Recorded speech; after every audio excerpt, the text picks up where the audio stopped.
Hello student, MS classes में आप सबका स्वागत है। आज हम लोग कक्षा 10 एनसीईआरटी गणित का जो है तीसरा लेसन, जो हमारे दो चर वाले रैखिक समीकरण युग्म है, इसमें प्रश्नावली 3.3 का जो है हम लोग पहला प्रश्न करेंगे। अभी तक हम लोगों ने इसमें उदाहरण के सारे क्वेश्चन हम लोगों ने कर लिया। आज से हम लोग पहला प्रश्न इसका शुरू करेंगे। देखिएगा, लिखा हुआ है पहला प्रश्न, निम्न समीकरणों के युग्म को विलोपन विधि तथा प्रतिस्थापन विधि से हल कीजिए, कौन सी विधि अधिक उपयुक्त है। क्वेश्चन कह रहा है इसको प्रतिस्थापन विधि से तथा विलोपन विधि से हल करना है और फिर बताना है कौन सी विधि अधिक उपयुक्त है। अभी पिछले अध्याय में यानी जो 3.2 प्रश्नावली हम लोगों ने पढ़ा है, उसमें प्रतिस्थापन विधि का प्रयोग करके हम लोगों ने बहुत सारे क्वेश्चन को हल किया हुआ है। तो हम लोग इसमें जो है केवल विलोपन विधि ही पढ़ेंगे और आप लोग जो है प्रतिस्थापन विधि से हल करके देखिएगा कि क्या आंसर दोनों का मैच कर रहा है कि नहीं कर रहा है, आप कौन सी विधि अधिक उपयुक्त है ये भी देख लीजिएगा। तो देखिए, यहाँ पर हम लोग पहला प्रश्न हल करते हैं। यहाँ पर पहला प्रश्न हमारा है कि x + y = 5 और इसको बनाएंगे समीकरण नंबर 1। दूसरा हमारा है कि 2x - 3y = 4 और इसको बना देंगे समीकरण नंबर 2। अब पहले ये हम लोग को मालूम होना चाहिए कि विलोपन विधि से ही हम लोग हल करेंगे। विलोपन विधि से किस प्रकार से क्वेश्चन हल होगा, वो कैसे हल किया जाता है ये देखना है। तो हम जानते हैं कि विलोपन विधि का तरीका यह है कि x वाला या तो y वाला, दोनों में से किसी एक को यदि अगर हम लोग बराबर कर लेते हैं तो बराबर करने के बाद उसे जोड़ कर या घटा करके उसको खत्म कर दिया जाता है, तब जाकर के हमें x या y का मान मिलता है। तो इस प्रक्रिया को विलोपन विधि कहा जाता है। तो अब देखिए, यहाँ पर मैं क्या कर रहा हूँ, अब ये देखो दोनों बराबर तो है नहीं, तो हम लोग यहाँ पर ये करेंगे कि समीकरण 1 में अगर 3 से गुणा कर दे तो जोड़ने पर ये कट जाएगा, अगर 2 से गुणा करें तो घटाने पर ये कट जाएगा। तो मैं समीकरण नंबर जो है 3 से गुणा कर रहा हूँ, तो यहाँ पर लिख देंगे कि जो है समीकरण 1 में 3 से गुणा करने पर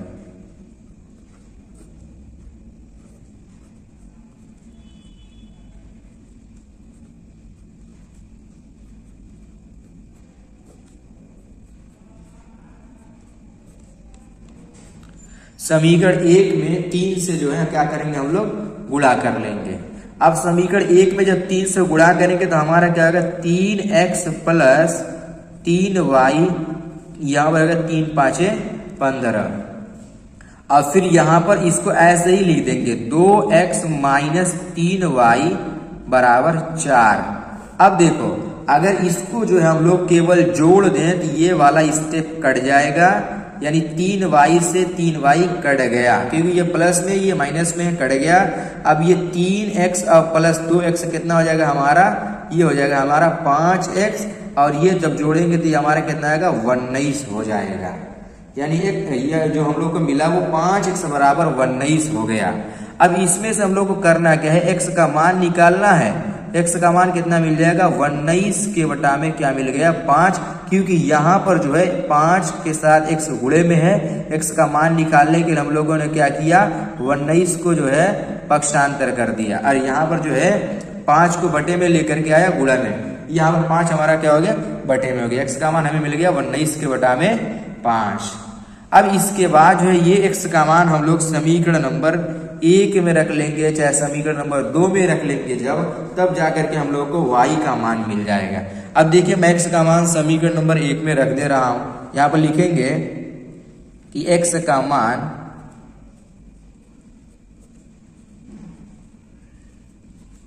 समीकरण 1 में रखने पर, समीकरण नंबर 1 में रखने पर x का मान कितना है, 19 के बटा में 5। फिर यहाँ पे प्लस y बराबर हो जाएगा हमारा कितना 5, 19 बटा 5 प्लस y = 5। यही हमारा समीकरण नंबर 1 है। इसी से जो हम लोग करेंगे। अब देखिए 19 बटा 5 को जब पक्षांतर करेंगे तो यहाँ से क्या आएगा, y = 5 - 19 के बटा में 5 हो जाएगा। अब इसको लसा लेकर के हल कर लेंगे तो लसा लेंगे तो यहाँ पर 5 लसा आ जाएगा, बटे में 1 है ना, यहाँ पर 5 लसा होगा। 1 से 5 को भाग देंगे 5, 5 का 5 में गुणा किया हो गया हमारा कितना 25, और ये आएगा -19। अब इसमें से घटा देंगे तो y का मान जो हम लोगों को मिल रहा है कितना होगा 6। 25 में से 19 घटाएंगे कितना होगा 6, ये हो गया 6 के बटा में हमको कितना मिल गया 5, यानी जो y का मान मिल गया वो 6 के बटा में 5 आया, और जो x का मान मिला वो 19 के बटा में 5 आ गया। ये था विलोपन विधि से हल इसका। इसी तरीके से जो है आप लोग इसको प्रतिस्थापन विधि से हल करना, देखना कि क्या आंसर सेम आ रहा है कि नहीं आ रहा है। अब किसी भी विधि का प्रयोग करिए, आंसर कभी भी दूसरा नहीं आ सकता, आंसर हमेशा सेम आएगा। ये विलोपन विधि से था, तो विलोपन विधि अधिक उपयुक्त भी लगी, आसान भी लगी हमें। आप लोग अपना विचार बताइएगा कमेंट में। आइए दूसरा प्रश्न हल करते हैं। दूसरा प्रश्न में लिखा है कि 3x + 4y बराबर 10, ये हमारा समीकरण नंबर 1 है। फिर यहाँ पर है 2x - 2y बराबर 2, ये हमारा समीकरण नंबर 2 है। अब इसमें भी हम लोग को क्या करना है, चाहे तो x वाला बराबर हो जाए या y वाला बराबर हो जाए, तो इसको जब काट लेंगे हम लोग तब हम लोग x और y का मान निकाल पाएंगे। अब देखो, मैं अगर समीकरण नंबर 2 में 2 से गुणा कर दूं तो ये वाला स्टेप हमारा क्या हो जाएगा, बराबर हो जाएगा।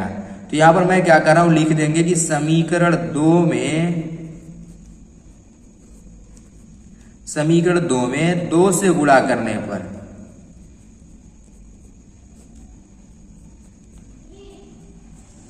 क्या हो जाएगा, समीकरण 2 में 2 से गुणा करने पर। जब यहां पर 2 से गुणा करेंगे, देखो पहले समीकरण पहले वाले को लिख ले रहा हूं, 3x + 4y बराबर 10, और इसमें 2 से गुणा करेंगे कितना होगा 2x, 2 से इसमें भी गुणा करना है तो 2 दूनी 4, ये भी होगा 4x - 4y, और यहाँ पर रहेगा 4। अब देखिए ये जब जोड़ेंगे तो ये हमारा क्या हो जाएगा, कट जा रहा है, और ये 4 और 3, ये 3 और 4 मिला कितना होगा 7x हो गया, और यहाँ पर 10 और 4 जोड़ो तो कितना आएगा 14। क्या हो गया हमारा 7x बराबर 14 मिल गया। अब इसमें x का मान निकालना है तो x बराबर कितना होगा 14, और ये 7 गुणे में इधर आएगा क्या हो जाएगा बटे में 7 × 7 और 7 दूनी 14 हो जाएगा। यानी जो x का मान इसमें मिल रहा है हम लोग को कितना हो जाएगा, वो हो जाएगा हमें 2 मान मिल जाएगा। x का मान हम लोग को जो मिला वो कितना हो गया, वो 2 हो गया। अब y का मान निकालना तो क्या करेंगे, x का मान समीकरण नंबर 1 में चाहे समीकरण नंबर 2 में रख करके y का मान निकाल लेंगे। अब देखिए मैं रख दे रहा हूं समीकरण नंबर 1 में, x का मान जो है समीकरण नंबर 1 में रख दे रहा हूं यहां पर लिख करके कि x का मान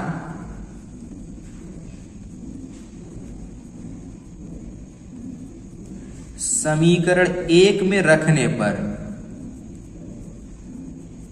समीकरण 1 हमारा क्या है 3x है, तो 3 × 2 हो जाएगा हमारा, 3 × 2 + 4y बराबर 10, यही हमारा समीकरण नंबर 1 है। आइए कितना का 3 दूनी हमारा हो गया 6 + 4y बराबर 10, यहाँ कितना का 4y बराबर 10 - 6 हो जाएगा। अब देखो 4y बराबर कितना हो जाएगा, यहाँ पर हमारा ये 4 हो जाएगा।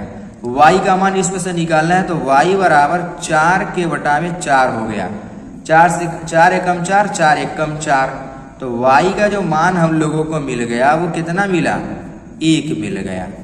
y का मान कितना आया, 1 आया। एक बार यहाँ से देख लीजिए, यहाँ पर जब मान रखे हैं समीकरण नंबर 1 में, तो यहाँ पर 3x लिखा है ना, तो 3 × 2 यहाँ पर किया हूँ, 3 × 2 + 4y बराबर 10, ये 3 दूनी 6, ये 4y + 10 अपनी जगह पर 6 को पक्षांतर किया हूं तो 10 - 6 हो गया यहाँ पर।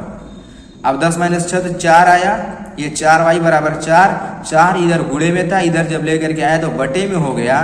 तो यहाँ पर क्या किया कि 4 से 4 कट गया, 4 एकम 4, 4 एकम 4, y का जो मान हमें मिला वो 1 मिला हुआ है। y का मान कितना मिल गया 1, और x का मान कितना मिल गया 2। इस प्रकार से जो है हम लोग इसको विलोपन विधि से हम लोग हल कर सकते हैं। क्वेश्चन में ये पूछा है, ये बताइए कि विलोपन विधि अधिक उपयुक्त है या प्रतिस्थापन विधि। आप लोग जो है इन दोनों क्वेश्चन को जो है प्रतिस्थापन विधि से हल करिएगा, देखिएगा इसका मान क्या आ रहा है, दोनों आंसर सेम आएगा, कभी भी आंसर फर्क नहीं आएगा। उम्मीद करता हूँ कि आप लोग को विलोपन विधि जो है अधिक उपयुक्त लगी होगी और पसंद भी आई होगी।